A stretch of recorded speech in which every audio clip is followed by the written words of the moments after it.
जो राम को लाए हैं राम उन्हें लाएंगे, तो झूठा हो गया। और ये कहना कि हम राम को लाए हैं, nobody will believe. Bharatiya Janata party की धर्म के आधार पर अब राजनीति इस देश में नहीं चलेगी। ऐसे समय जब उत्तर प्रदेश का एक साधु बैरागी हो, योगी, तो ये सरकार के लिए कलंक है। पर ये अच्छी बात है कि आप उनको साधु और योगी मान रहे हैं। कहा तो आपने भी था कि उपचुनाव में 9 की 9 सीट जीतेंगे। अखिलेश यादव ने कहा था ना। ये चुनाव लोक द्वारा नहीं हुआ है, तंत्र द्वारा हुआ है। 2 कैसे जीत गए फिर? अगर कोर्ट के आदेश पर सर्वे हुआ और उसके बाद पत्थरबाजी हो गई तो वो बीजेपी ने करवाया। अब उसी कोर्ट के आदेश पर अगर स्टे लगा दिया गया तो वो कोर्ट की वाहवाही, प्रलोभन मिला होगा आपको भी कि हमारी पार्टी में आ जाओ। अखिलेश जी हमें कितना सम्मान देते हैं, कितना आदर देते हैं। हाँ। विधानसभा में बगल बैठाते थे। हम तो सभी धर्मों का आदर करते हैं, सभी तीर्थ स्थानों का माथा टेकते हैं, दर्शन भी करते हैं। आप देखे होंगे रामलला के दर्शन नहीं किए आपने? नहीं, देखिए हमारे माथे में क्या लगा है? सिंदूर है हनुमान जी का, मुझे लगता है। हनुमान जी का है। हाँ। हनुमान जी की कृपा है और भगवान प्रभु श्री राम का है। तो ये हम सबको मानते हैं। नहीं, पर राम जी के दर्शन नहीं किया आपने? जुड़े हैं, हमारे रोम रोम में राम है। रोम रोम में राम तो मेरे भी हैं। हाँ। सभी के हैं, किसके भीतर राम नहीं है? लेकिन संत समाज ये कह रहा है कि मुंबई में दरगाह तो आप दर्शन करने चले गए, वहां पर आपको जाने की फुर्सत मिल गई, लेकिन राम मंदिर दर्शन करने आप नहीं आए। राम मंदिर तो रोज मैं करता हूँ। मेरे बाप दादा का नाम राम है। हाँ। भारतीय जनता पार्टी का कोई एक नेता का नाम बता दो जिनके नाम के आगे राम लगा हो, आप बता दीजिए। मैं आपका इनवाइट करता हूँ कि आप चलिए, मैं बहुत खुश हूँगा और मैं आपके साथ चलूँगा मंदिर दर्शन करने। आपको लेकर चलूँगा, हम दोनों साथ में चलेंगे। आशीर्वाद तो है आपके ऊपर। This is the real fact and this is the universal truth and fact. हाँ। हाँ। लेकिन ये भी तो फिर ट्रूथ है ना कि आप मंदिर नहीं गए दर्शन अरे करने। भाई काहे है तो आपके ऊपर हाथ तो है राम जी का, ये तो दुनिया को पता है। अरे भाई, मंदिर जब हमने आपको बता दिया हाँ। कि राम तो हमारे रोम में, देखो आप देखिए। मैं आऊंगी तो चलेंगे ना राम मंदिर? हाँ। क्या है? कलावा बीजेपी को हटा दें अगर, तो विपक्ष का कौन सा नेता? अखिलेश यादव या Rahul Gandhi? Each and every topics you can ask any type of question and my vision and my concept is 100% clear. आप जो राय देगी वही कर लिया जाएगा। माननीय अखिलेश यादव जी के नेतृत्व में, अगुवाई में इंडिया गठबंधन की सरकार बनेगी और भारतीय जनता पार्टी का सफाया हो जाएगा।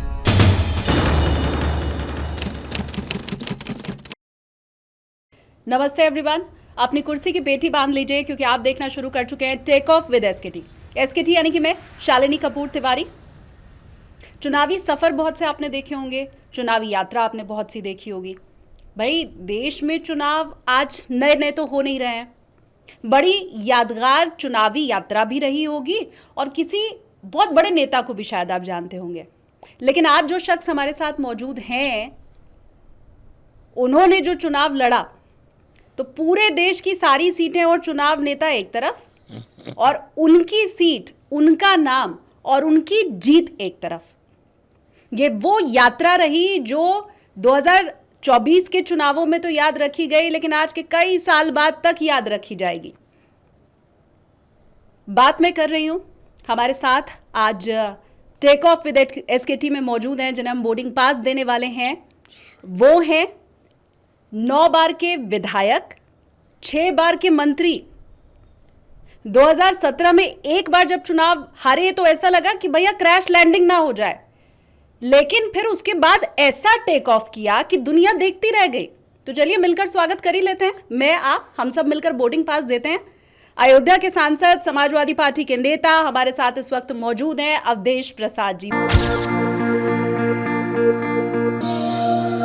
बहुत स्वागत है सर आपका। शालिनी कपूर जी, मैं आपके प्रति बहुत आभारी हूँ कि आपने मेट्रो स्टूडियो में मुझे आमंत्रित करके मेरे बारे में और मेरे विचारों को देश की महान जनता को बताने का, सुनाने का, परिचय देने का जो आज आपने समय अपना निकाला है, अरे सर, हम आपके प्रति पूरी तरह से जीवन भर ग्रेटफुल रहेंगे, आभारी रहेंगे। हमें बहुत अच्छा लग रहा है। हाँ बताएं। बहुत शुक्रिया सर। ये बातें अमूमन जो होस्ट होता है वो कहता है कि आपने समय निकाला, बहुत शुक्रिया आपका। ये भी आपने उल्टी गंगा बहा दी। नहीं। हाँ। अच्छा, सबसे पहले तो मुझे आप ये बताइए जी। कि इतनी बार आप चुनाव जीते हैं, पहली बार तो है नहीं। ना। एग्जाम बच्चा पहली बार बोर्ड का देता है तो डर लगता है, दूसरी बार देता है तो डर लगता है। मेरा डर से नहीं, खुशी से जुड़ा हुआ सवाल है कि बाकी सारे चुनावों में जीत की खुशी से इस बार की खुशी क्या ज्यादा भारी थी? ऐसा है, यूँ तो मैं आपने पहले ही कहा कि 9 बार के हम विधायक और 6 बार के मंत्री हैं, लेकिन जो प्रचार, जो नाम पूरे देश में या यूँ कहिए दुनिया में, क्योंकि तमाम मैसेज मेरे पास आते हैं, तमाम लोग जो देश के बाहर रह रहे हैं उनके द्वारा जो आते हैं तो कहते हैं आपकी चर्चा अमेरिका में भी है, आपकी चर्चा यहाँ है। तो ये बातें जो है पहली बार हुआ है कि पूरे देश में और यहाँ कहिए सारी दुनिया में आज चर्चा का विषय है। ये बड़ी बात मेरे लिए है और लोगों का स्नेह है, आशीर्वाद है। और ये जीत जो है ये मर्यादा पुरुषोत्तम राम की धरती अयोध्या। अयोध्या जनपद की ये फैजाबाद 54 लोकसभा सीट है।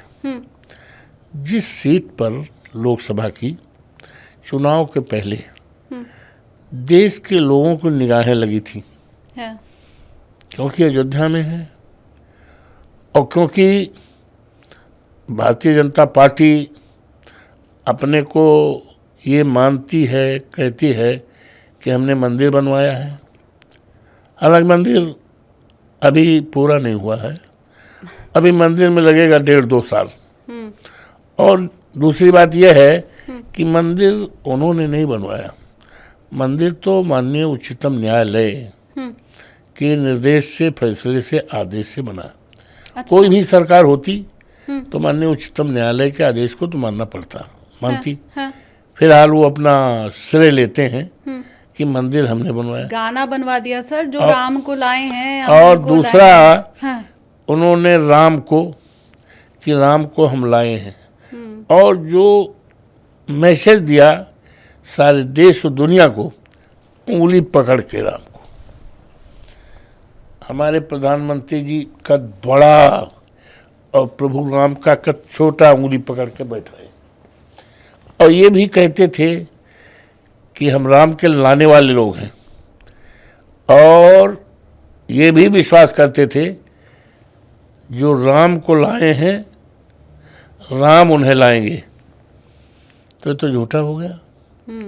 और ये कहना कि हम राम को लाए हैं, नोबडी विल बिलीव, ये किसी को यकीन नहीं होगा कि राम को 22 जनवरी 24 को लाया गया है। राम तो अनाद काल से हैं। रामचरितमानस कब लिखा गया है, कब लिखा गया है, कब ये कहा गया है कि राम के राज की जो मर्यादा होगी, दैविक भौतिक तापा, राम राज काहू न व्यापा। राम के राज में किसी को किसी प्रकार की तकलीफ नहीं होगी, परेशानी नहीं होगी। ये रामचरितमानस कब लिखा गया था। और हमारे लायक प्रधानमंत्री जी 22 जनवरी को राम को ला रहे हैं, जब प्राण प्रतिष्ठा हो रही है, और ये शो कर रहे हैं कि हम राम को लाए हैं, और ये भी कह रहे हैं कि जो राम को लाए हैं उनको राम लाएंगे। तो राम तो लाए गए नहीं हैं, राम तो अवतारी हैं, राम सबके हैं। राम किसी एक जात के, एक वर्ग के, एक धर्म के, एक पार्टी के नहीं है, राम तो सबके हैं। तो ये उनका मिथ्या हो गया। और ये चुनाव ने ये साबित कर दिया है इस संदेश पूरे दुनिया और देश को दिया है कि भारतीय जनता पार्टी की धर्म के आधार पर अब राजनीति इस देश में नहीं चलेगी। देश कभी नहीं टूट सकता, न टूटेगा, क्योंकि हमारे देशवासियों का गौरवशाली इतिहास रहा है। जब भी देश पे हमला हुआ है तो समूचे देशवासियों ने एक विचारधारा के तहत, एक झंडे के तहत, चाहे राष्ट्रपिता महात्मा गांधी ने देश की आज़ादी के लिए अपनी यात्रा निकाली हो, चाहे हमारे देश पे 2-3 बार हमले हुए हैं, उसमें हमारे सम्मानित देशवासियों ने इस बात को साबित कर दिया है कि हम कभी टूट नहीं सकते, अलग नहीं हो सकते, और हमारे यहाँ अनेकता में एकता का सूत्र है। नहीं, वो कह रहे हैं टूटेगा नहीं, बंटेगा, बांटा जा रहा है। ये बंट नहीं सकता। हाँ। ये टूटेगा देश नहीं, वो कह रहे बांटा जा रहा है। ये देश न टूटेगा न बटेगा। हाँ, भारतीय जनता पार्टी जरूर इस फिराक में है, देश को बांटने का, समाज को बांटने का। नहीं, वो कह रहे हैं एक रहोगे तो सेफ रहोगे, वो एक कर रहे हैं, ऐसा उनका दावा है। लेट मी से, हाँ। तो ये उनका दावा है कि वो कौन व्यक्ति है, किसको कह रहे हैं कि बटोगे तो कटोगे, कौन व्यक्ति को इशारा, उनका इशारा क्या है, किसके लिए कह रहे हैं कि बटोगे तो कटोगे? हिंदुओं के लिए कह रहे हैं। तो हिंदू तो सारे, केवल क्या हिंदू वही हैं जो भारतीय जनता पार्टी में हैं, वही हिंदू हैं क्या? I am not Hindu, Awadhesh Prasad is not Hindu. क्या हमारे लीडर माननीय अखिलेश जी हैं, whether he is not Hindu? आदरणीय डिम्पल जी हैं, क्या वो हिंदू नहीं हैं? भारतीय जनता पार्टी की नज़र में वही हिंदू है जो भारतीय जनता पार्टी में है, आरएसएस में है, और जो आरएसएस में नहीं है, बीजेपी में नहीं है, तो शायद उसको हिंदू नहीं मानते।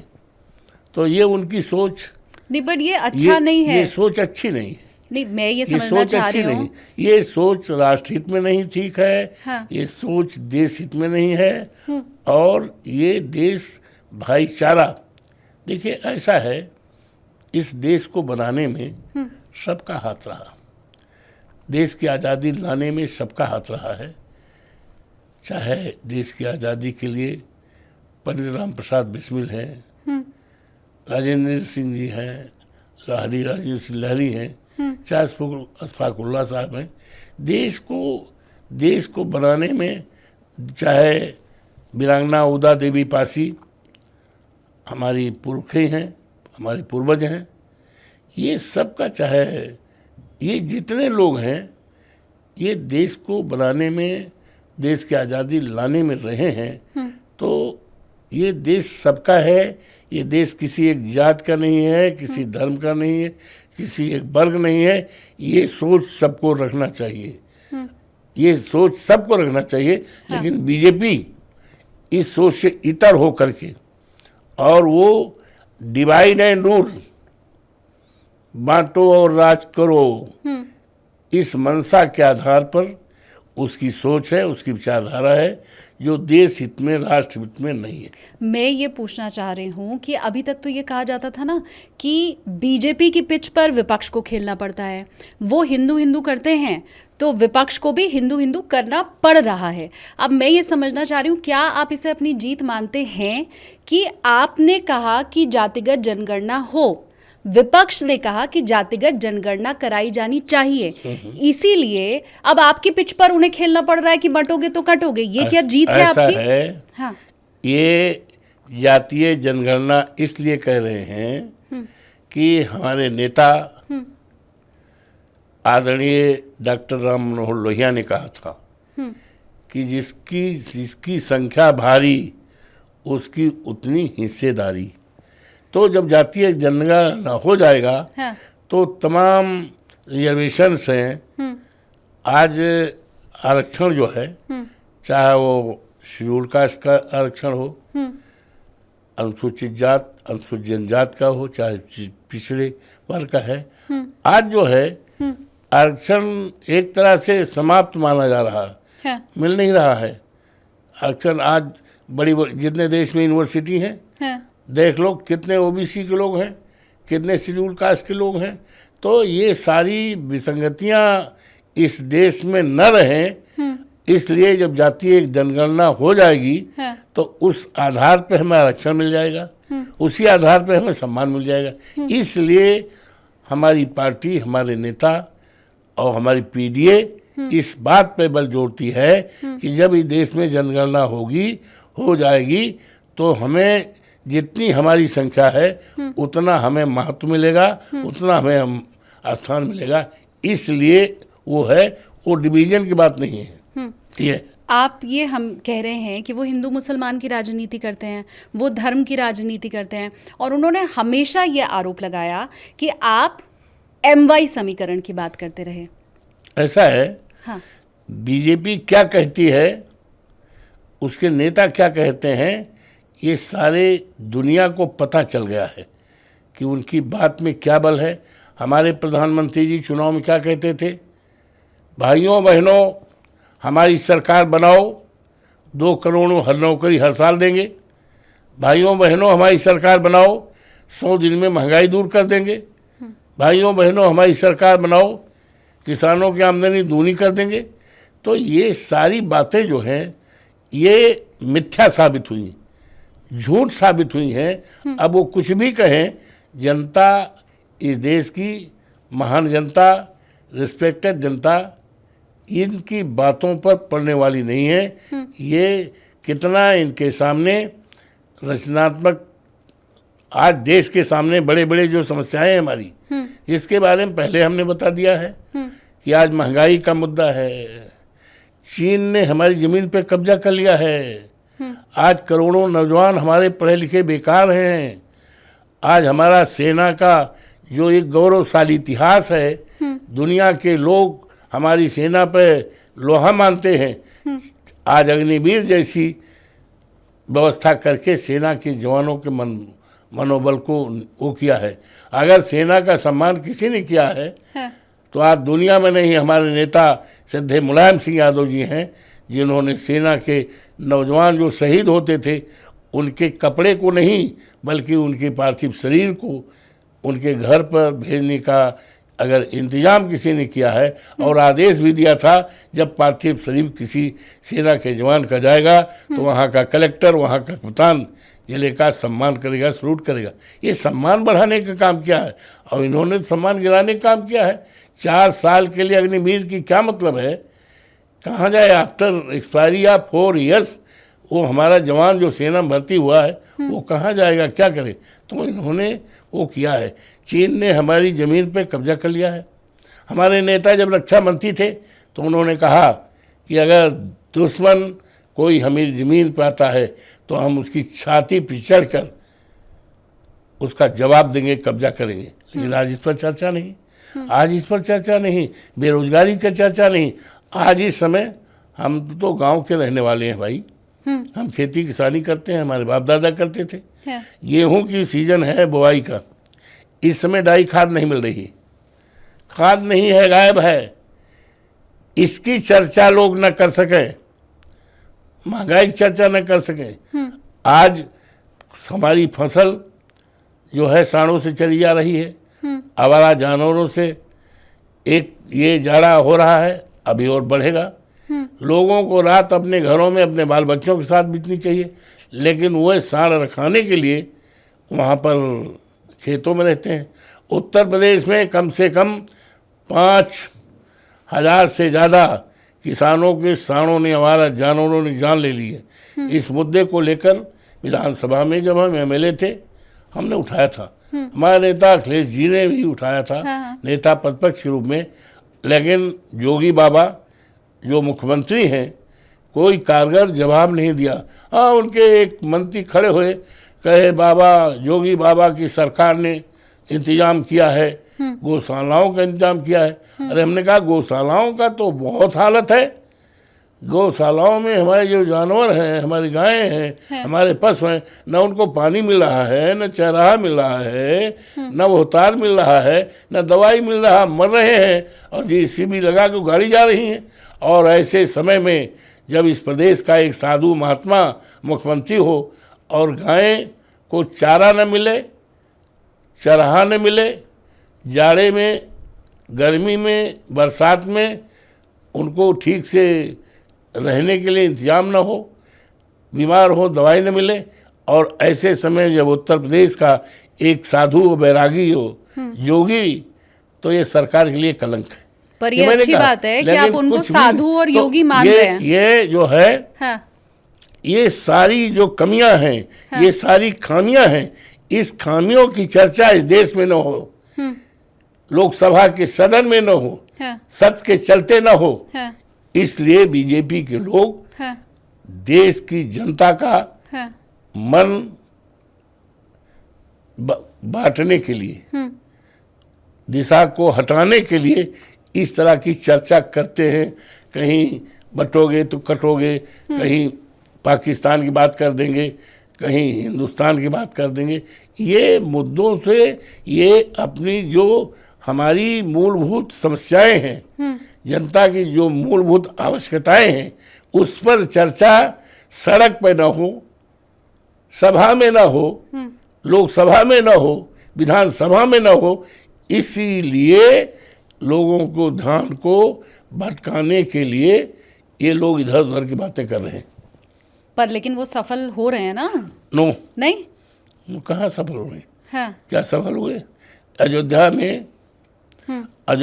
में ये हम जीते हैं, फैजाबाद लोकसभा सीट है जनपद अयोध्या में, और अयोध्या से लगी हुई जितनी सीटें हैं, बाराबंकी हारे, है। बस्ती हारे, लगी हुई सुल्तानपुर हारे, अंबेडकर नगर हारे, जितनी सीटें अयोध्या से लगी हुई हैं सब में हारे। वो कहते हैं, और हाँ। हमारी शक्ति, हाँ। समाजवादी पार्टी की शक्ति बढ़ी है। लोगों का यकीन और भरोसा पीडीए पर और उसके नेता माननीय अखिलेश यादव पर लोगों का यकीन और विश्वास बढ़ा है, और भारतीय जनता पार्टी के प्रति विश्वास घटा है। इससे आप देख सकते हैं लोकसभा में हमारी स्थिति क्या है। बोलिए, हमारी तीसरी शक्ति है कि नहीं? तो दिनों दिन, डे बाई डे। और उत्तर प्रदेश जहाँ ये कहते थे कि हम 80 में 80, तो क्या हुआ? उत्तर प्रदेश में लोकसभा चुनाव में 24 के ये हारे हैं कि नहीं? 80 सीट में कितनी सीटें इनको मिली हैं? कहा तो आपने भी था कि उपचुनाव में 9 की 9 सीट जीतेंगे, अखिलेश यादव ने कहा था ना। आज भी कह रहे हैं, 2 सीट तो आई। 9 सीटों का अगर ईमानदारी से चुनाव होता, अगर मतदाताओं को चुनाव फ्री हैंड अपने मताधिकार का इस्तेमाल करने का अवसर मिलता, तो भारतीय जनता पार्टी 9 पे हारती। ये पहले नहीं कहा था ये चुनाव, हाँ। लेकिन ये चुनाव लोक द्वारा नहीं हुआ है, तंत्र द्वारा हुआ है। इनके पुलिस के लोगों ने, सरकारी अधिकारियों ने, कर्मचारियों ने, और यहाँ तक पीठासीन अधिकारियों को भी निर्देशित किया गया था। 2 कैसे जीत गए फिर? इसी आधार पर हाँ। ये अन्यथा निष्पक्ष चुनाव होता, जनता फ्री हैंड। यहाँ तो पिस्टल लहराया गया, रोका गया, घरों में बंद कर दिया गया, उनको बैरिकेडिंग लगा दी गई कि नहीं, वोट नहीं डालेंगे। 2 सीट कैसे जीते फिर आप लोग? आप 2 सीट जीत गए। हाँ, कैसे? 2 सीट जीत गए। वहां भी पिस्टल लहरानी चाहिए थी, वहां भी सब प्रयास जनता किया, को धमकाना था, सब कुछ प्रयास किया। हाँ। हमें तो 9 सीट जीतना था, 9 सीट जीतना था। और आज भी कह रहे हैं, दावे के साथ कह रहे हैं कि अगर तंत्र, ये वोट तंत्र ने डाला है, लोकतंत्र में, लोकतंत्र है ना, तंत्र हुए अधिकारी और लोग हुए जनता, तो तंत्र के द्वारा वोट डाला गया है, इनकी जीत। और ये जिस तरह से नंगा नाच किया है मताधिकार में, और लोकतंत्र का जो पवित्र मंदिर है, इस पवित्र मंदिर को जो इन्होंने उसकी मर्यादा को घटाया है, खत्म किया है, इसकी चर्चा लोकसभा में न हो पावे, इसीलिए संभल का और तमाम घटनाएं और इस तरह से बयानबाजी कर रहे हैं। ये जानबूझ के करवाई गई है संभल की घटना? और क्या, अच्छा, अपनी विफलताओं को, अपनी कमियों को, अपनी विफलताओं को छिपाने के लिए सरकार द्वारा ये संभल की दर्दनाक घटना हुई है। इसकी जिम्मेदार सरकार है, इसकी जिम्मेदार योगी सरकार है, इसकी जिम्मेदार योगी सरकार के पुलिस के अफसर हैं। ये जिम्मेदार है, ये जिम्मेदार इसीलिए लोकसभा में चर्चा नहीं होने दे रहा है। इसीलिए आपने देखा होगा हमारी पार्टी ने, समाजवादी पार्टी ने, हमारी पार्टी के विधानसभा में विपक्ष के नेता माता प्रसाद पांडे जी हैं, विपक्ष के नेता हैं, सीनियर हैं, 2 बार विधानसभा अध्यक्ष रह चुके हैं, सीजन है। उनके अध्यक्षता में 15 सदस्यों की कमेटी माननीय राष्ट्रीय अध्यक्ष अखिलेश यादव जी ने बनाई कि जाकर देखो कि किस तरह का अत्याचार न्याय संभल में हुआ है, देखो आकर बताओ। जाने नहीं दिया। और हमारे नेता ने परसों लोकसभा में वर्बेटम पूरी चर्चा किया है, बड़ी मुश्किल से चर्चा किया है और हर चीज़ बताया है कि संभल वो स्थान है जो देश को आपसदारी भाईचारा का पैगाम देता है, आपसदारी भाईचारा, शांति और प्यार और मोहब्बत का पैगाम देता है। और उसको डिस्टर्ब किया है भारतीय जनता पार्टी की सरकार ने, उसको डिस्टर्ब किया है वहाँ के अधिकारियों ने, पुलिस अधिकारियों ने, और जुर्म किया है, अत्याचार किया है। और they shall be held to be guilty. Police के अफसर और सरकार इसमें पूरी तरह से जिम्मेदार है।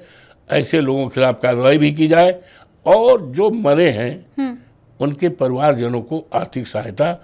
और दूसरी बात यह है कि इस बात का कहा गया है कि अब कोई घटना न होने पावे प्रदेश में, और कोई घटना न हो पाए।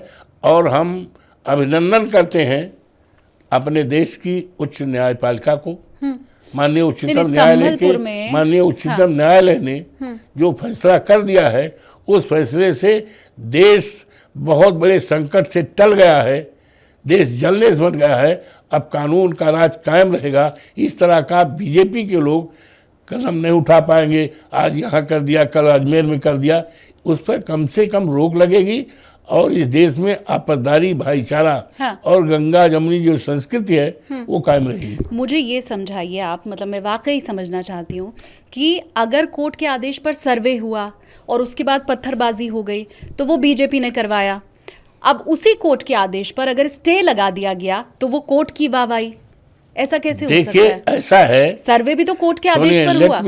हाँ, सर्वे हुआ, जिस सर्वे को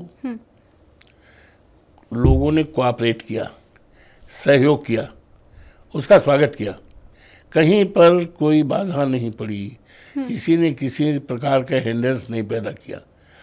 अब और जैसे कोर्ट का आदेश होता है 2 घंटे के अंदर अंदर वो मशीनरी आ गई सर्वे करने, उसका लोगों ने वेलकम किया और कोऑपरेट किया। एक बार जब हो गया और दोबारा बिना कोर्ट के आदेश से दोबारा सर्वे करने का क्या औचित्य था? क्या दोबारा जो सर्वे हुआ है, क्या दोबारा सर्वे हुआ है, क्या माननीय न्यायालय का कोई आदेश था? तो उस पर पत्थर, मैं आपसे जानना चाहती हूँ। उस पर पत्थर तो नहीं चल सकता ना सर? नो, पत्थर किसने चलाया है? पत्थर तो पुलिस के लोगों के द्वारा चलाया गया है। पुलिस के द्वारा तो यही तो चिंता है। देश आप लोग भी बचाओ, आप लोगों की जिम्मेदारी। लोकतंत्र में आप लोग चौखंबा राज हैं, आपकी जिम्मेदारी होती है इस देश में पीस कायम करने के लिए, आपसदारी कायम करने के लिए और भाईचारा कायम करने की। ये केवल हमारी जिम्मेदारी नहीं है, ये आपकी भी जिम्मेदारी है। सही बात को सही तरीके से आम जनता में बात जानी चाहिए। मैं इसीलिए तो समझने की और पूरी कोशिश कर रही हूँ सर कि आप जो बात कहना चाह रहे हैं वो भी जो व्यूअर है वो समझ पाए, जान पाए। एक तरफा बात जो फैलाई जा रही है या बताई जा रही है वो ना हो। इसीलिए मैं ये समझना चाह रही हूँ कि जो आपने कहा दूसरी बार सर्वे की टीम को नहीं जाना था, पहली बार गए, सर्वे हो गया था, दोबारा कोर्ट का आदेश नहीं था, नहीं, हाँ। है ना। मैं इस बात को अगर मान भी लूं तो क्या मैं इसके साथ ये समझूं कि दोबारा सर्वे अगर हुआ और पत्थरबाजी हुई तो वो जस्टिफाइड है? नहीं नहीं, सवाल ये है ये पत्थरबाजी किसकी तरफ से है? सवाल ये है पत्थरबाजी किसकी तरफ है? जो लोग नमाज पढ़ने जा रहे हैं क्या पत्थरबाजी करेंगे? पत्थर लेकर निकले हैं? ऐसा कुछ नहीं हुआ है। स्थिति को बिगाड़ने के लिए ये सोची समझी चाल थी, इसलिए सब हुआ। पत्थर वहाँ के इनोसेंट लोगों ने नहीं चलाया है, जाप्ती उनकी नहीं हुई है। आखिर 5-5 लोग मरे हैं, जाने गई हैं, पुलिस के द्वारा गोलियां चलाई गई हैं। तो ये पत्थरबाजी जो है, ये कहना, ये मैसेज देना कि वहाँ के लोगों ने पत्थरबाजी किया है, ऐसा नहीं है। सत्यता यही बात तो जानने के लिए, सच बात जानने के लिए हाँ। हमारी पार्टी ने, हमारे नेता माननीय अखिलेश यादव जी ने, माता प्रसाद पांडे जो एक सीजन्ड हैं, वेल एक्सपीरियंस्ड हैं, उत्तर प्रदेश की विधानसभा को 2-2 बार चलाए हैं, नेता प्रतिपक्ष हैं, और उनके साथ 15 लोगों को यही हकीकत को जानने के लिए कि सच्चाई क्या है, अग्रसर कौन रहा, किसके द्वारा ये काम किया गया है, इसी बात को तो जानने के लिए हमारा प्रतिनिधिमंडल जा रहा था। क्या कठिनाई थी, कहाँ क्या धरती फट जाती अगर माता प्रसाद पांडे के अगुवाई में समाजवादी पार्टी का प्रतिनिधिमंडल चला जाता तो कहाँ पहाड़ टूट जाता, कहाँ धरती धंस जाती, कहाँ वो लाठी चलाने जा रहे थे।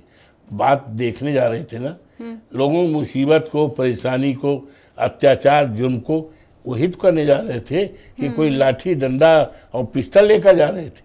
क्या बात, क्या कारण है कि उन्होंने, और दूसरी बात है लोकसभा की ये कार्रवाई सत्र चल रहा है, 4-5 दिन क्यों बाधित किया गया? आखिर संभल की घटना के बारे में यहाँ चर्चा हो जाती, क्या इससे ज़्यादा कोई बड़ा मंच है लोकतंत्र में? इससे ज़्यादा लोकतंत्र का इससे बड़ा हिंदुस्तान में कोई मंदिर हो, बता दो। आखिर ये देश का लोकतंत्र का मंदिर है। हम लोग चुन के भेजे जाते हैं कि जनता की कठिनाई को, परेशानी को जनता की आवाज़ बन करके हम वहाँ कहें, और हमें इन कठिनाइयों को, इन परेशानियों की, महंगाई को कहने से रोका जा रहा है। आखिर सरकार जो है भारतीय जनता पार्टी की किस तरह का हिंदुस्तान बनाना चाहती है, किस तरह का देश बनाना चाहती है, किस तरह का समाज बनाना चाहती है, ये क्यों नहीं ये बोलने का मौका दे रहे हैं, क्यों नहीं हम लोगों को बोलने का मौका दे रहे हैं? इसका मतलब ये लोग अपनी कमियों को, अपनी खामियों को, अपनी असफलताओं को, कि हमारी असफलता देश के सम्मानित जनता के पास न जाने पावे, इसलिए हम लोग को रोका जा रहा है। इसी संसद से जुड़ा हुआ मेरा अगला सवाल है। आपने संसद का जिक्र किया, वो मैं पूछूं उसके पहले मैं व्यूवर्स को एक जानकारी देना चाहती हूँ। अवधेश प्रसाद जी का सम्मान आपको इसलिए भी करना चाहिए, आप समाजवादी पार्टी मानते हो ना मानते हो, अखिलेश यादव को पसंद करते हो या ना करते हो, लेकिन आपको सम्मान इसलिए करना चाहिए क्योंकि देश में बात होती है 1 नेशन 1 इलेक्शन की, देश में बात होती है एक देश एक संविधान की, लेकिन देश में कभी बात नहीं होती है एक नेता के लिए एक पार्टी की। अवधेश जी, अगर मैं गलत नहीं हूँ, 45 साल से आप समाजवादी पार्टी में हैं? शुरुआती फ्रॉम द वेरी बिगिनिंग। हाँ, समाजवादी पार्टी तो 92 में बनी है, हाँ। उसके पहले BKD थी, हाँ। भारतीय क्रांति दल, उसके बाद फिर लोकदल हुआ, सारे दल मिल करके ये जनता पार्टी बनी, और जनता पार्टी तो उस समय बनी थी, कांग्रेस को छोड़ के सारे दल थे, जनता पार्टी बनी, फिर जनता पार्टी टूटी, हाँ। तो फिर उसके बाद आज जो है समाजवादी पार्टी है। हाँ। तो मेरा कहने का मतलब ये है कि वही नीति, वही विचारधारा जिसकी शुरुआत से हम चले हैं, राजनीति का शुभारंभ किया है, शुरुआत किया है, हाँ। वही नीति, वही विचारधारा, वही एजेंडा, वही नेता के विचारों को लेकर आज भी चल ये रहे हैं। 2-3 सवाल अब मेरा इसी से जुड़ा हुआ है। मैं फिर से व्यूवर्स को बताऊं कि ये वो देश है जहां हमने आया राम गया राम वाली राजनीति भी देख ली, अपने फायदे के लिए दूसरे दल में चले जाना भी देख लिया, और अवधेश प्रसाद जी इतने लंबे समय तक समाजवादी पार्टी में थे, उसमें समाजवादी पार्टी का बुरा वक्त भी था। प्रलोभन मिला होगा आपको भी कि हमारी पार्टी में आ जाओ? किसी की अवधेश प्रसाद के बारे में हाँ। हम अपने सौभाग्यशाली मानते हैं कि सबको ये पता है कि अवधेश प्रसाद कभी लालच में आने वाले लोग नहीं हैं। अवधेश प्रसाद लोभ लालच में, दबाव में आने वाले लोग। अवधेश प्रसाद कभी प्रलोभन ही नहीं मिला। अपने विचारों के, नीतियों के हाँ। बहुत पक्के हैं। परेशानी को हम झेल सकते हैं, हाँ। लेकिन हम अपने विचारों को बदल नहीं सकते। कोशिश तो करी होगी ये लोगों ने। ऐसा कुछ नहीं। जब नहीं। जानते हैं कि माल बिकने वाला नहीं है, हाँ। जब सबको पता है हाँ। कि अवधेश प्रसाद के पास मत जाओ, वो पिघलने वाले लोग नहीं हैं, इशारों में। वो पिघलने वाले लोग नहीं हैं, हाँ। वो गुड़ नहीं है जिसको चींटियां खाएं। हाँ। तो लोग जब जानते हैं तो लोगों ने कोई प्रयास ऐसा, जहाँ तक सो फार एज आई रिमेंबर, कि ऐसी कोई बातें कभी हुई नहीं। वाया भी किसी के जरिए संदेश पहुंचाया गया हो, जब इशारों में कहा गया हो। अवधेश प्रसाद एक खुली किताब हैं। अवधेश प्रसाद खुली किताब हैं। जब खुली किताब है और खुली किताब ऐसी होती है जो सबको पढ़ने को मिल जाती है, सभी पार्टी के नेताओं को। हाँ। तो इसलिए हो सकता है हमारे बारे में समझे हों कि भाई अवधेश प्रसाद जो है न लोभ में है, न लालच में है, न डर है, न दासत में है। तो इसलिए हो सकता है कोई, और या ये समझे होंगे नहीं, अपने विचारों के बहुत पक्के हैं, मजबूत हैं, अपने नेता के प्रति अपनी लॉयल्टी रखते हैं, निष्ठा रखते हैं। हाँ। ये सारी बातें ऑफर नहीं मिला। अब इसी से जुड़ा हुआ मेरा दूसरा सवाल है, युग बदला, कांग्रेस को भी हमने देखा, पहले किसी और का शासन था, फिर कोई और अध्यक्ष बना, फिर नए हाथों में गई कांग्रेस। तो जो पुराने लोग थे वो खफा हो गए। उन्होंने कहा कि इंदिरा जी के ज़माने में तो हमारी इज्जत होती थी, अब हमारी सुनी नहीं जाती है, हमें मिलने का समय नहीं मिलता। आप वो नेता हैं जिनको नेताजी के समय में भी उतना ही सम्मान मिला। कृपा। अब अखिलेश जी के समय में भी हम देखते हैं कि भैया आप तो बगल में बैठे रहते हैं उनके, हैं वो जहाँ जाते हैं आपको लेके जाते हैं। ये उनकी महानता है। अच्छा। ये उनकी महानता है और हम अपना सौभाग्य समझते हैं कि 40-45 साल की राजनीति में 77 से, तो पहली बार तो हम 77 में एमएलए और मिनिस्टर हो गए थे, तो जोड़ डालिए कितना होगा। यूँ तो मैं 67 से, मैं I was the student of LLB और लखनऊ यूनिवर्सिटी में पढ़ता था। आदरणीय चौधरी चरण सिंह से मिले 67 में। तब से हम राजनीति में सक्रिय हो गए। इमरजेंसी में हम कई बार जेल गए। हमारी माँ मर गई, 5 दिन तक, 4 दिन तक उनकी डेड बॉडी पड़ी रही, हम उनका दर्शन भी नहीं पाए। तो ये सारी बातें हैं, लेकिन in spite of this event कहिए, एक्सीडेंट कहिए, या जो भी कहिए, हम पार्टी नहीं छोड़े। हाँ, और सम्मान भी उतना ही मिला। सम्मान, और अखिलेश जी के बगल में साहब बैठते भी हैं। सम्मान करते थे। आपको अगर हम दे दें कि जब चौधरी साहब इस देश के प्रधानमंत्री थे, हालांकि ज़्यादा दिन के लिए नहीं थे, वो आज समाजी थे, वो अपने जन्मदिवस पर हवन करते थे, तो हमें बुला ले, अवधेश तू आ जा, तू पंडित है, पढ़ा लिखा, तू हमारा हवन करा। तो ये चौधरी साहब एक देवता समान थे, इज्जत करते थे। उसी तरह से माननीय नेताजी बहुत चाहते थे, माननीय मुलायम सिंह जी आज दुनिया में नहीं, और वही तरह से आप देख रहे हैं, सारा देश देख रहा है, सारा प्रदेश देख रहा है कि अखिलेश जी हमें कितना सम्मान देते हैं, कितना आदर देते हैं। विधानसभा में बगल बैठाते थे। हाँ, तो अब ये नई साजिश। हाँ। अयोध्या जैसी जनपद की सीट, हाँ। जो सामान्य सीट है, फैजाबाद 54 लोकसभा सीट जो अयोध्या जनपद की है, देश दुनिया में चर्चित सीट है। और उस सीट पर I belong to scheduled caste and my sub caste is Pasi. तो एक शेड्यूल कास्ट रिजर्व कैटेगरी के कार्यकर्ता को हम अपने कार्यकर्ता मानते हैं। हालांकि माननीय नेताजी ने भी हमें राष्ट्रीय महासचिव इन्होंने भी बनाया है, सम्मान देते सबको, लेकिन हमारे अंदर एक कार्यकर्ता की स्पिरिट है। हम कभी नहीं सोचे कि हम महामंत्री हो गए, हम 6 बार के मंत्री हुए, कभी हमारे अंदर फीलिंग नहीं हुई कि मंत्री हैं। आज हम एमपी हैं। हाँ। और इस क्षेत्र, ऐसे क्षेत्र से, ऐसे जिले से कि जिसकी चर्चा आज सारे देश दुनिया में है। मैं याद दिला दूं व्यूअर्स को वो नारा जो बड़ा फेमस हुआ था कि न मथुरा न काशी, अयोध्या में अवधेश पासी, यही नारा फेमस हुआ था। लेकिन मैं ये समझना चाह रही हूँ, ये क्या कोई साजिश है क्या, जो नई खबर है कि आपको अब पीछे बिठाया जाएगा संसद में? ऐसा है। हाँ। ये नारा न मथुरा न काशी, अयोध्या में अवधेश पासी, ये नारा हमारा नहीं है।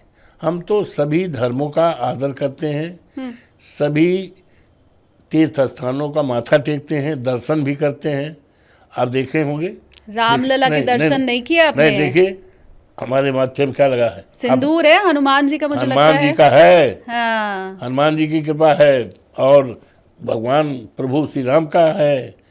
तो ये है, ये हम सबको मानते हैं। नहीं, पर राम जी के दर्शन नहीं किया आपने? ऐसा है, हाँ। आई एम वेरी लकी कि मेरा जन्म वहीं हुआ है। हाँ। और मैं जब बीए में पढ़ता था, हाँ। तो बीए में साकेत महाविद्यालय में, तो मैं सीता रसोइया, माँ सीता जी की रसोइया, जहाँ आज हनुमान का वो मंदिर का है, तो और मैं इतना लकी हूँ कि मेरा जन्म वहाँ हुआ, पढ़ाई लिखाई वहीं हुआ, उसी धरती से पैदा हुए और उन्हीं कृपा से 9 बार के एमएलए हुए, 6 बार के मंत्री हुए। और दूसरी बात यह है कि मेरे ग्रैंडफादर का नाम था राम नेवल, ग्रैंडफादर का। मेरे पिताजी जो आज दुनिया में नहीं, स्वर्गीय श्री दुखी राम, मेरे भाई आज नहीं हैं, बड़े थे, आज दुनिया में नहीं, उनका नाम था राम अवध। मेरे मामा थे, उनका नाम था परशुराम। मेरे ससुर का नाम था राम सेवक।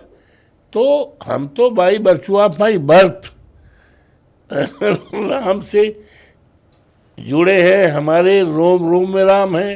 राम की मर्यादा को कायम करने के लिए देश दुनिया में राम की मर्यादा को, जिस मर्यादा को भारतीय जनता पार्टी ने विखंडित किया है, तोड़ा है, हाँ। उस मर्यादा को कायम करने के लिए मैंने अपनी जिंदगी में संकल्प लिया।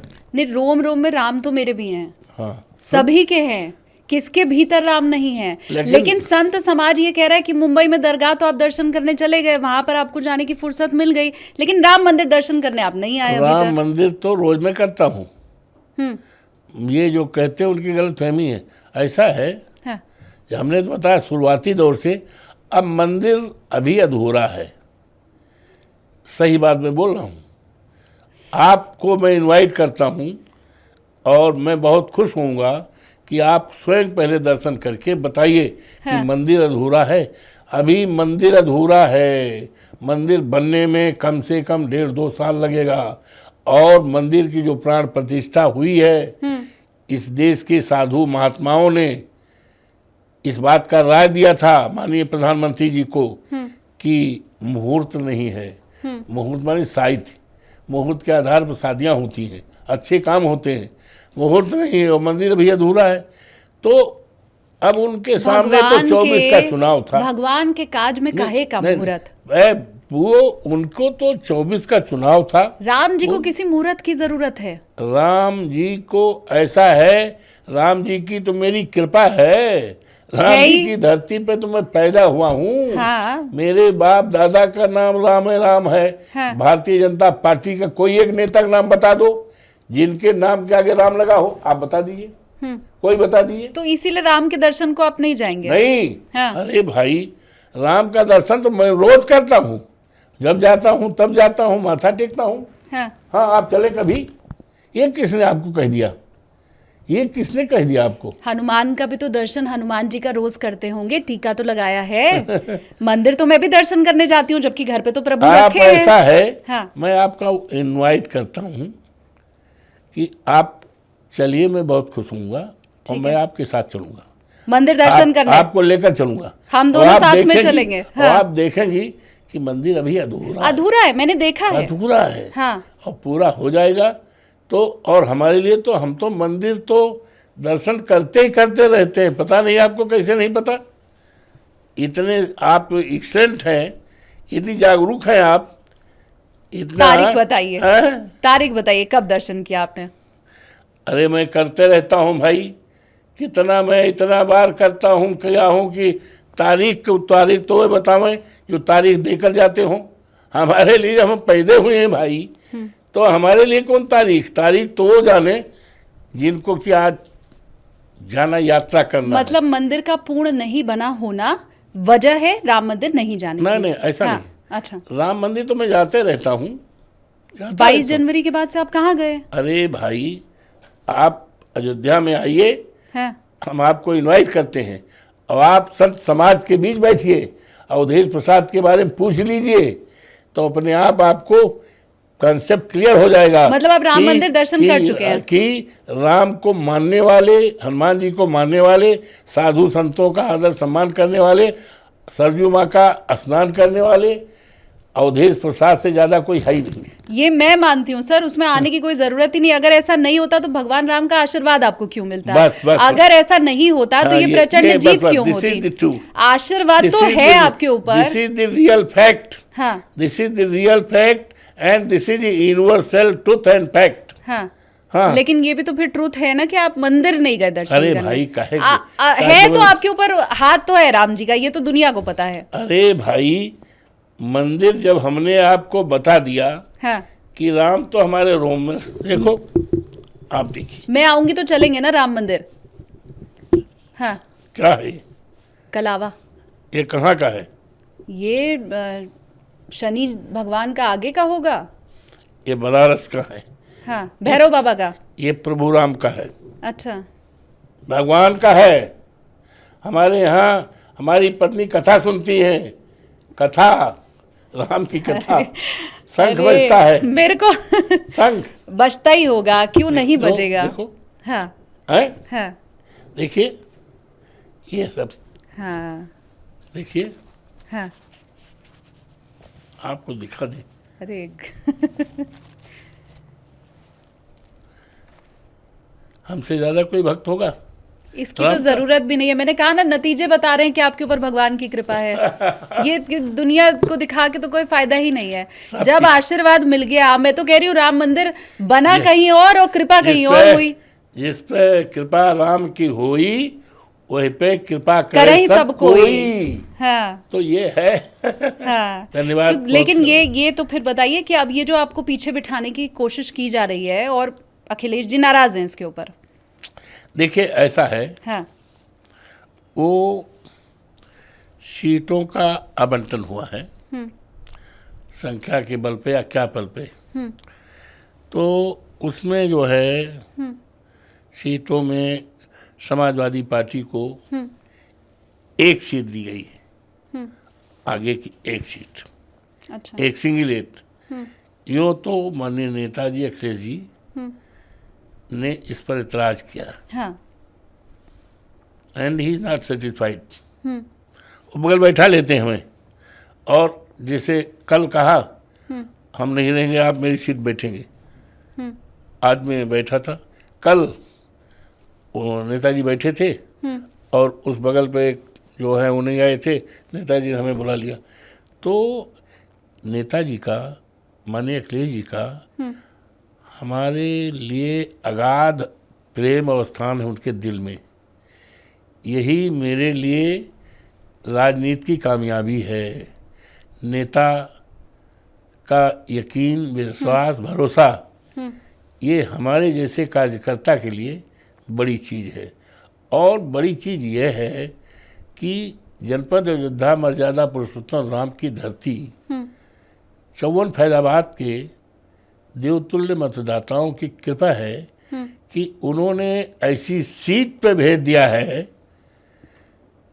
चुनकर, जिस सीट की चर्चा, जिसकी तरफ सारा देश और दुनिया देख रहा है, इससे मेरे लिए उपलब्धि का और क्या हो सकता है। हाँ फॉलो इट। हाँ, ये बताइए, ये समझ रही हैं आप हमारी बात? दुनिया समझ रही है, इसमें मेरे समझने की क्या बात है। अब मुझे जरा थोड़ा मैं घुमा रही हूँ, बाकी आपके जो साथी हैं उनके ऊपर भी मैं आ रही हूँ। कांग्रेस के ऊपर भरोसा है? हमें सब पर भरोसा है, हम पे, हमारे नेता पे, सब पर, जो इस देश की बिगड़ी हुई हालत को और बाबा साहब भीमराव अंबेडकर को, संविधान को बचाने की, और इस देश में जो हमारे देश के महापुरुष थे, जिन्होंने देश की आज़ादी की लड़ाई लड़ा और अच्छा हिंदुस्तान बनाने का सपना देखा, वो आज पूरा नहीं हुआ है। बाबा साहब भीमराव अम्बेडकर का सपना अधूरा है, श्रद्धेय चौधरी चरण सिंह का सपना अधूरा है, कांग्रेस का हमारे सवाल, नेता मुलायम सिंह जी का सपना अधूरा है, राष्ट्रपिता महात्मा गांधी का सपना अधूरा है, डॉक्टर राम मनोहर लोहिया का सपना है। ऐसे जो तमाम आज़ादी की लड़ाई लड़ने वाले, जो उनका सपना था जिस तरह का हिंदुस्तान बनाने का, उस तरह का हिंदुस्तान आज नहीं बन रहा है। ऐसे हिंदुस्तान को, ऐसे समाज को बनाने के लिए जो भी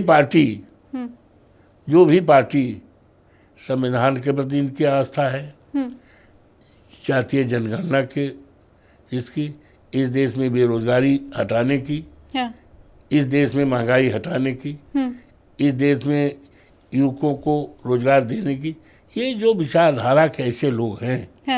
तो आपने कांग्रेस के बारे में, तो आखिर जो इंडिया गठबंधन बना है, इंडिया गठबंधन जो बना है, देश की हालत को देखते हुए, देश और गड्ढे में न जाए, देश की प्रगति न रुके, किसान खुशहाल रहे, देश में आपसदारी भाईचारा का राज रहे, इसी को लेकर के हमारे देश के नेताओं ने इंडिया गठबंधन की संरचना की है और बड़ा अचीवमेंट के लिए किया है। नहीं, इंडिया गठबंधन तो बन जाता है, इंडिया गठबंधन बन जाता है, यूपी में आप दोनों मिलकर चुनाव लड़ लेते हैं, लेकिन संसद के अंदर एका नहीं दिखाई देता ना। राहुल गांधी जब प्रोटेस्ट कर रहे होते हैं, सारी कांग्रेस वहां पर मौजूद रहती है, बाकी दल भी वहां पर आते हैं इंडिया गठबंधन के, तो अखिलेश यादव नहीं पहुंचते।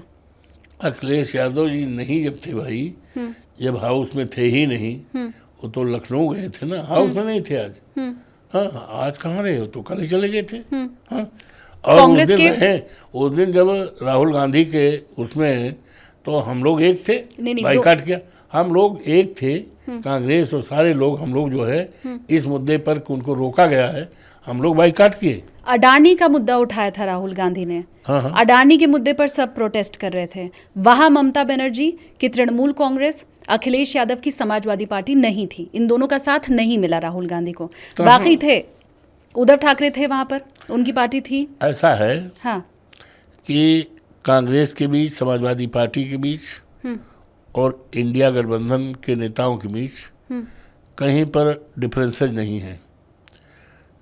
जहाँ देश का सवाल है, राष्ट्र का सवाल है, और देश की आपसदारी भाईचारा और किसानों की खुशहाली का सवाल है, हम सारे नेता, सारी पार्टी एक।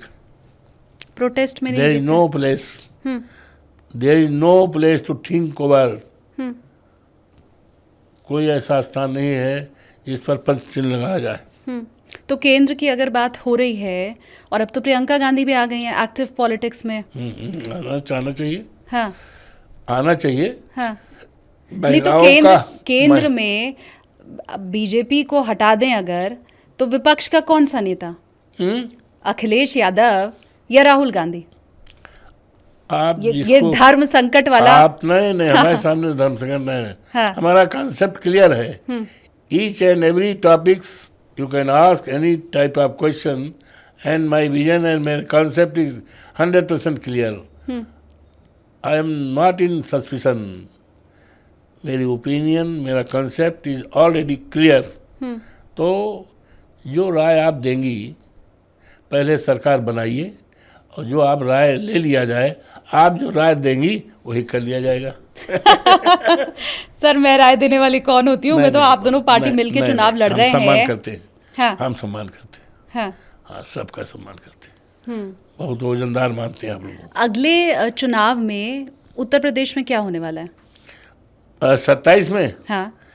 पूरी तरह से भारतीय जनता पार्टी का सफाया होगा और भारतीय जनता पार्टी 50 सीटें आउट ऑफ 403 403 सीटों में भारतीय जनता पार्टी 50 सीट भी नहीं पाएगी और माननीय अखिलेश यादव जी के नेतृत्व में अगुवाई में इंडिया गठबंधन की सरकार बनेगी बनेगी बनेगी और भारतीय जनता पार्टी का सफाया हो जाएगा। योगी आदित्यनाथ का बयान आपने सुना होगा, आपको याद होगा। वो ये कह रहे हैं कि उपचुनाव की जो तस्वीर है वही तस्वीर आगे भी रहने वाली है। देखिएगा, आप देखेंगी 27 में। और मिल्कीपुर बचा हुआ है वही वहाँ। मैं क्या कह रहा हूँ। हाँ मेरा इशारा नहीं समझ पा रही आप। आप देखिएगा, देखिए कह रहे हैं ना। हाँ। आखिर मिल्कीपुर चुनाव 10 उपचुनाव होने थे, है ना। उसको नहीं किया, क्यों नहीं किया? वो दहशत में है और इसको जोड़ रही अयोध्या से, इसको जोड़ रही अवधेश प्रसाद से, तो दहशत में है। डर और भय के नाते उन्होंने चुनाव नहीं कराया। डर और भय के नाते नहीं चुनाया, लेकिन चुनाव तो कराना पड़ेगा। चुनाव कराना पड़ेगा। लोकतंत्र है, संविधान है, चुनाव तो कराना पड़ेगा। हाँ। हम लोग, हमारे नेता माननीय अखिलेश जी से हम निवेदन करेंगे कि चुनाव आयोग में चलें, इस बात को रखा जाएगा कि चुनाव कराया जाए। तो चुनाव तो होगा और जब चुनाव होगा तो भारतीय जनता पार्टी बुरी तरह हारेगी। 6 बार माननीय योगी जी जा चुके, 2 जो है कम से कम 24-25 मिनिस्टर्स 2-3 महीने से पड़े हैं कुमारगंज यूनिवर्सिटी में, वहीं खा रहे हैं, खेल रहे हैं, नहा रहे हैं, धो रहे हैं, दूध पी रहे हैं और चुनाव कर। आखिर एक चीज़ ये बताइए, टू बी वेरी फ्रैंक, मैं सही बात बोल रहा हूँ, जमीनी बात बोल रहा हूँ, कि अगर उनको कॉन्फिडेंस होता कि मिल्कीपुर हम जीत जाएंगे तो चुनाव करा देते, टाइम भी करा देते, सबके साथ का। अगर उनको कॉन्फिडेंस होता तो योगी जी एक प्रदेश, बड़े प्रदेश के नेता हैं, मुख्यमंत्री हैं, एक देश के बराबर है। आखिर 6 बार जाने का क्या मतलब है? भाई कुछ चीज़ देने जाते तब तो हुआ, आज मुख्यमंत्री आए थे गए थे, ऐसा भी कुछ नहीं है। अगर उनको कॉन्फिडेंस होता तो 25 मिनिस्टर्स जाने का क्या है? अभी 3 दिन पहले उन्होंने मंत्रिमंडल की बैठक में कहा है कि मिल्कीपुर सम्मान की सीट है, सारे मंत्री लोग वहाँ पहुँच जाएं, बूथ पर चले जाएं। तो क्या हम पूछना चाहते, जानना चाहते हैं तो कि मोदी जी जो गए हैं, योगी जी का वोट का बोरा लेकर गए हैं, या जो मिनिस्टर गए हैं 25-30 से जाएंगे हैं, क्या वोट का बोरा लेकर गए हैं? वोट तो भाई हमारे लोगों का है, वोट का हमारे उन सम्मानित मतदाताओं का है जिन्होंने 35,000 वोट से हमें जिताया, हमें 22 में जिताया, हमें इस लोकसभा जिसका नतीजा 4 जून का उसमें जिताया, जिनके लिए हमने काम किया, जिनके लिए हमने आश्रम पद्धत खोला 2-2, जिनके लिए हमने पॉलीटेक्निक इन्होंने बंद कर दिया, हम खुलवाए, लड़ाई झगड़ा करके, सत्याग्रह करके।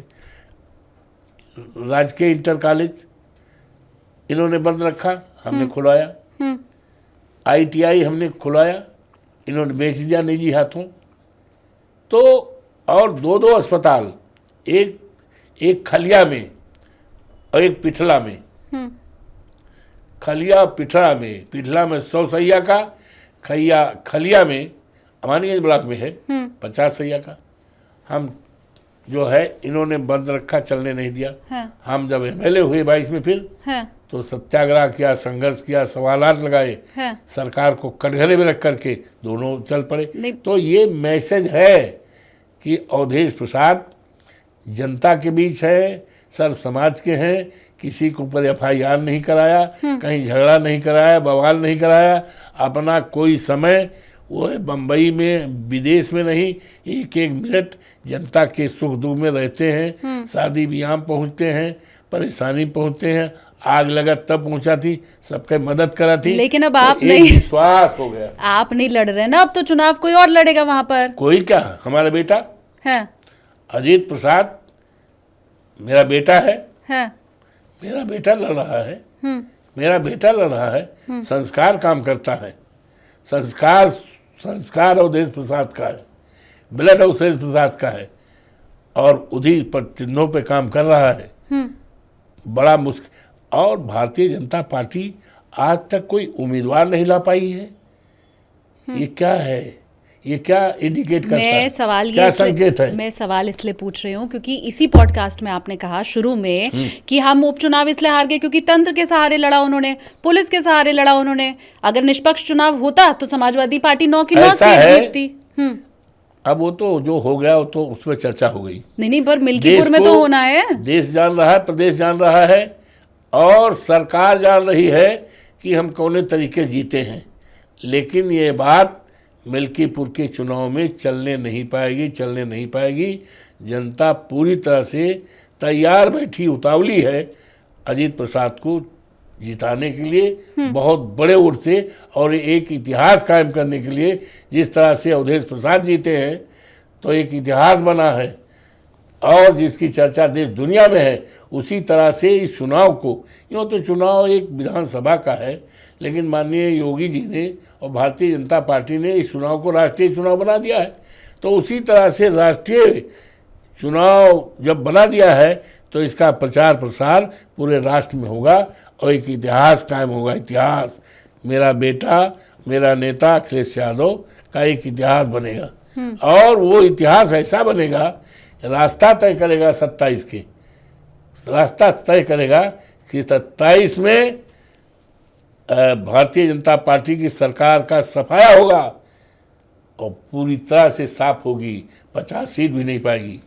ये है। तो भविष्यवाणी कर दी है अवधेश जी ने कि मिल्कीपुर में क्या होने वाला है, कितनी सीट आने वाली है, और 27 में क्या होने वाला है। कर दिया। बहुत शुक्रिया, आपने समय निकाला अवधेश जी। और हमेशा ही आपकी जो आपका टेक ऑफ रहा है वो बड़ा शानदार रहा है, आपकी जर्नी बड़ी शानदार रही है, लैंडिंग हमेशा आपकी शानदार होती है। सब कृपा प्रभु श्री राम की कृपा, देवतुल्य मतदाताओं की कृपा, महान जनता की कृपा, उन तमाम बुजुर्गों की कृपा, उन तमाम बुजुर्ग माताओं की, बहनों की, बेटियों की, और अयोध्या धाम की धरती की, बहुत और शुक्रिया। हमारे नेता अखिलेश यादव जी की, इंडिया गठबंधन की, और आप जैसे विचारकों की, सबकी कृपा। भाई गॉड, हाँ, मेरे ऊपर सबकी कृपा है।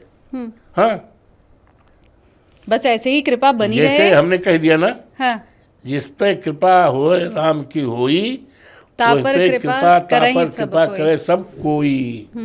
आपकी कृपा तो थी। हमें हमें हमें जैसे गांव के रहने वाले देहाती आदमी को, अरे सर, धोती पहनने वाले लोगों को हाँ, आपने बुला लिया। जब राम जी ने इतनी कृपा कर दी तो फिर हमारी आगे तो धोती बिसात ही कितने क्या लोग है। पहनते हैं आज?